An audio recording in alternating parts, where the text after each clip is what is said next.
New York, March 15th, 1973. NBC television studio. The Dick Cavett Show. Live broadcast to 12 million viewers. The cameras are hot. The studio lights create that characteristic glow of 70s TV. And Muhammad Ali is sitting in the main armchair, relaxed, confident, doing what he does best. Entertaining. He's wearing an impeccable brown suit, a vibrant orange tie, his face gleaming under the lights. He just finished telling a story about his latest training session, making the audience laugh 3 times in 2 minutes. Dick Cavett is leaning forward, smiling, knowing he's got television gold happening live. Ali is unbeatable in this territory. He's the heavyweight champion, yes, but he's also the media champion, the man who turns every interview into a performance, every question into an opportunity to shine. The audience is loving it.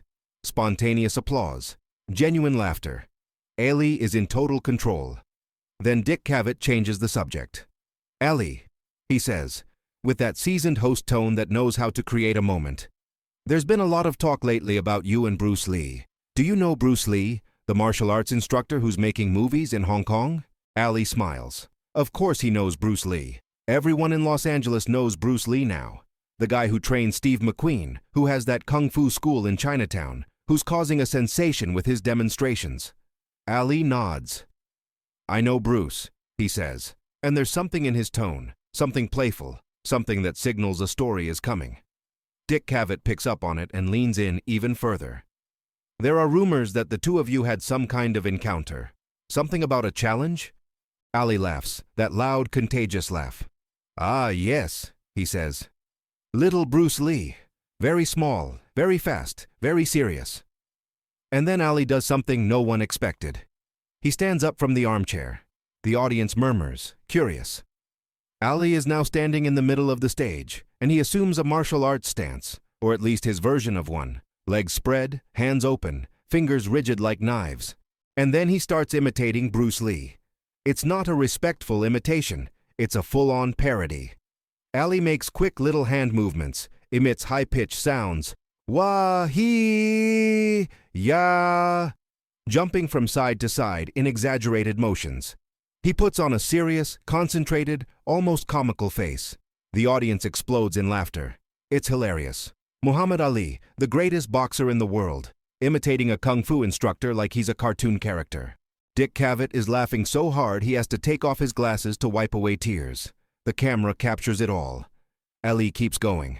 More sounds, more exaggerated movements.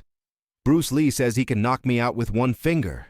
Ali shouts to the audience, doing a high-pitched, artificial voice that's supposed to imitate Bruce's accent. One finger! I told him, Bruce, you need a ladder just to reach my chin. The audience is in ecstasy. Applause, whistles, laughter that echoes through the studio. Ali is beaming. This is his show. This is the Muhammad Ali America loves. Irreverent, funny, confident to the point of arrogance, but always charismatic. Always impossible to ignore. Then the side door of the studio opens. It's a door that normally stays closed during recordings, a door that leads to the backstage corridors where guests wait their turn.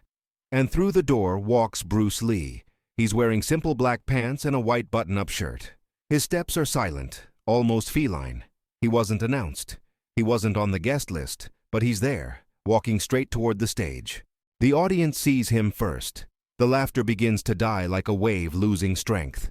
People nudging each other, pointing. Dick Cavett follows the audience's gaze, and his smile freezes.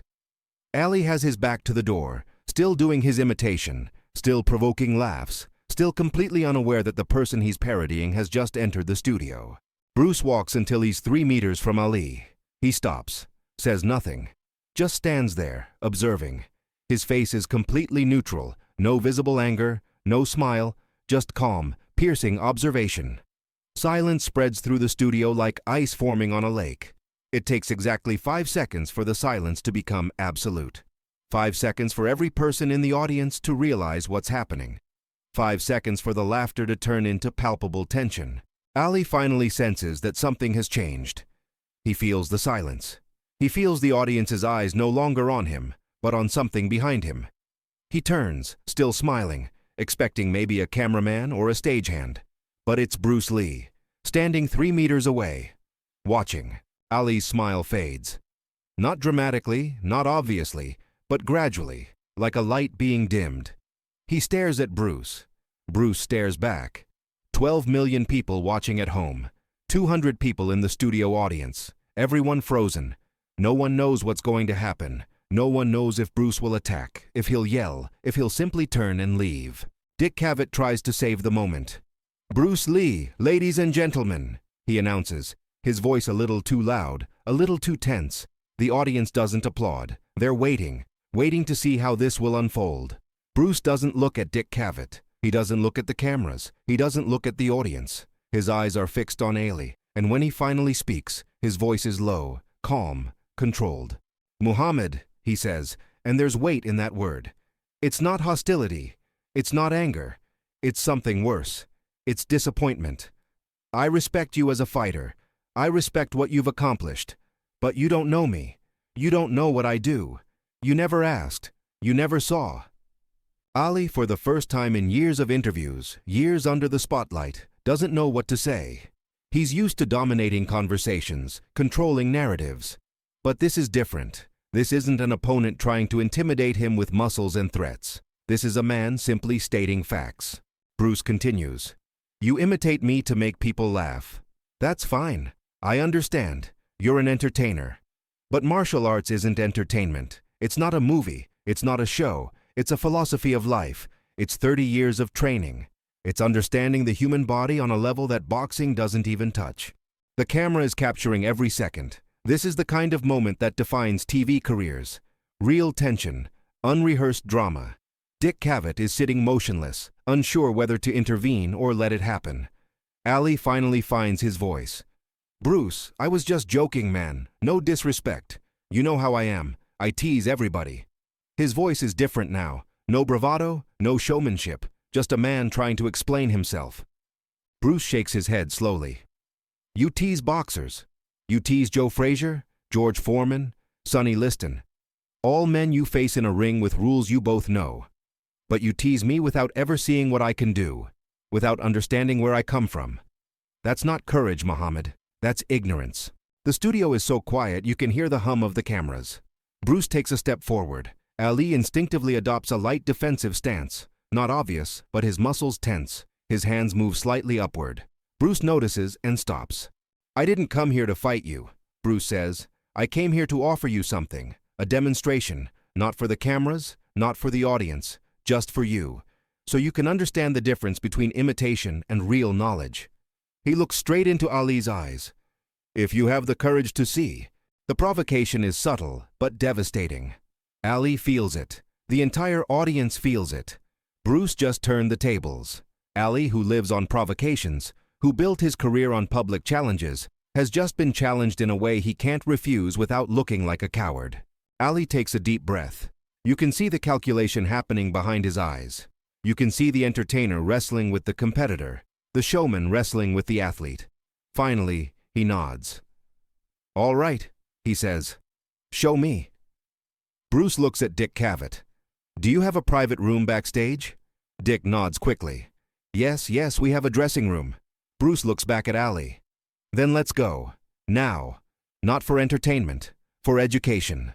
Ali looks at the camera, then at the audience, then back at Bruce. He knows this is extraordinary. He knows millions are watching. He knows what happens next will become legend. He turns to Dick Cavett. "Can we go to a commercial break?" Dick Cavett nods frantically. Yes, let's take a break." He looks at the camera. "Ladies and gentlemen, we'll be right back. Don't go away." The red camera lights go off. The live broadcast is cut. Ali and Bruce walk together to the backstage. The audience erupts in murmurs, speculation, heated debates. What just happened? What's going to happen now? Backstage, in a small dressing room with mirrored walls and a worn sofa, Ali and Bruce are alone. No cameras, no audience, just two masters of their crafts. Bruce closes the door. "I'm going to make one move," he says calmly. "Just one move. I want you to try to block it. Use all your speed, all your boxer's reflexes. Don't hold back." Ali frowns. "Are you going to hit me?" Bruce shakes his head. "I'll stop 2 centimeters from contact, but I want you to try to stop me as if your life depended on it." Ali assumes his boxing stance. Guard high, feet positioned. He's faced the fastest punches on the planet. He has reflexes tested against the best. He's ready. Bruce stands 1 meter away, hands at his sides. Relaxed, no obvious stance. He looks at Ali. Ready? Ali nods. Let's go. What happens next lasts less than half a second. Bruce's hand moves from his side to stop 2 centimeters from Ali's chin, in a motion Ali doesn't see start or finish. He only feels the displacement of air on his face and realizes Bruce's hand is there, frozen, exactly where it could have delivered devastating contact. Ali didn't move his hands. He didn't block. He didn't react. His world champion reflexes that dodge jabs and crosses, registered nothing until it was too late. Bruce lowers his hand slowly. Again? He asks. Ali is looking at him with an expression that rarely crosses his face. Genuine astonishment. Again, he says. Bruce repeats the move. This time Ali is hyper-focused, every nerve on maximum alert. And still, the same result. Bruce's hand appears at his face before he can react. Ali lowers his hands. He takes a deep breath. How? He asks. Bruce smiles for the first time. Because I didn't telegraph. No wasted movement. Speed isn't about muscle power. It's about neural efficiency. They stand in silence for a moment. Ali rubs his chin, even though Bruce never touched him. So on TV? Ali says slowly. When I was making a clown out of you. Bruce finishes the sentence. You were making a clown out of something you don't understand. And that, Muhammad, is the one thing a true warrior should never do. Ali extends his hand. Bruce shakes it. I'm sorry, Ali says, and for the first time in years, he sounds sincere with no trace of performance. You taught me something today. Bruce nods. And you taught me something too. You taught me that even the greatest have blind spots, places where confidence becomes arrogance. They walk back to the stage together. The cameras come on. The broadcast resumes. Dick Cavett looks at them anxiously. The audience is in suspense. Ali sits in the armchair, but his demeanor has completely changed. He looks at the cameras. Folks, he says, I want to apologize. I imitated Bruce Lee a few minutes ago to make you laugh, but I was wrong. This man, he points to Bruce, is a real master, and he deserves respect. The audience is stunned. Muhammad Ali, the man who never admits a mistake, the man who built his empire on self-promotion and unlimited confidence, has just publicly apologized on national TV. Bruce sits beside him. Muhammad is a great champion, he says calmly. But even great champions can learn. We all can. The show continues, but nothing can top that moment. When it ends, Ali and Bruce leave together, talking quietly. In the years that follow, Ali will tell this story only in private circles. He'll say that Bruce Lee taught him humility without taking away his dignity. Bruce will always say that Muhammad Ali showed more courage in that dressing room than many men show in a lifetime. Courage not to fight, but to admit he was wrong.